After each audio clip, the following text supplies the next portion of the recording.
You were born into an invisible prison. It does not have steel bars, it has algorithms. It does not use physical chains, it uses comfort, entertainment, and artificial outrage. We live in the era of the extraction engine.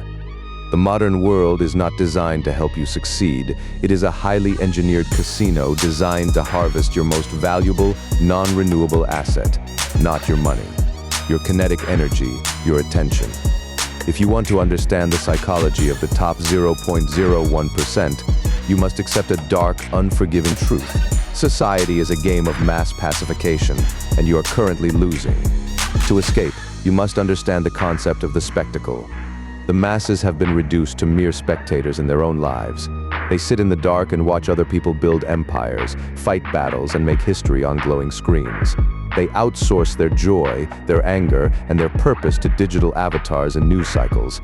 They are paralyzed by observation. The ancient Stoics warned us about this biological trap.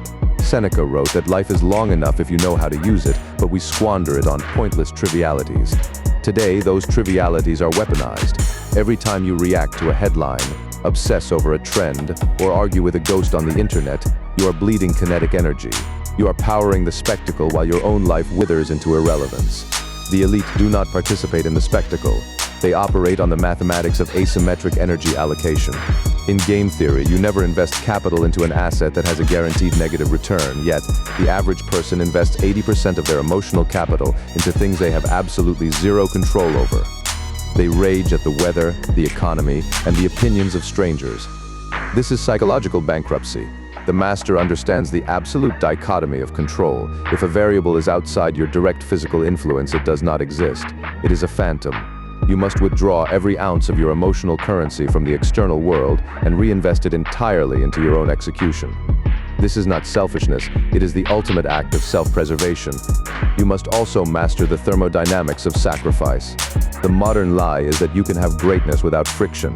The masses want the reward without the ruin, but the universe runs on the law of equivalent exchange.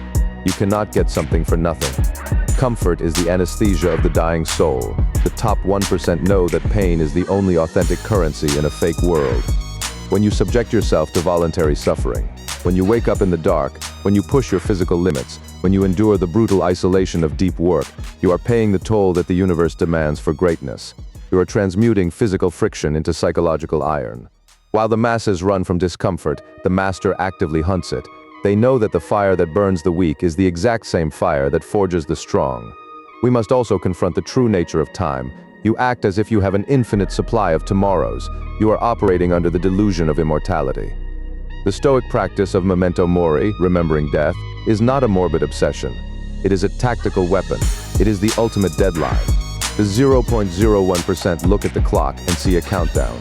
Every tick of the second hand is a piece of your existence, vanishing into the void, never to return. When you truly internalize that you are a dead man walking, fear loses its grip. The anxiety of failure, the fear of judgment, the hesitation to take a risk, all of it vaporizes in the face of your own mortality. You realize that you do not have the time to be terrified, you only have the time to execute. The masses will continue to sleepwalk through the simulation. They will continue to trade their finite lives for cheap dopamine and comfortable illusions. They will die having never truly lived, their potential buried under a mountain of distractions. But you are going to sever the cord. You are going to kill the spectator inside you. You are going to stop watching the world and start moving it. Withdraw your attention from the noise. Starve your distractions. Embrace the brutal, beautiful friction of the work. The world does not care about your feelings, your potential, or your complaints. It only respects force. Become the undeniable force. Step out of the audience. Step into the dark. Build the empire in silence. Let the masses watch the show. You will be the one directing it.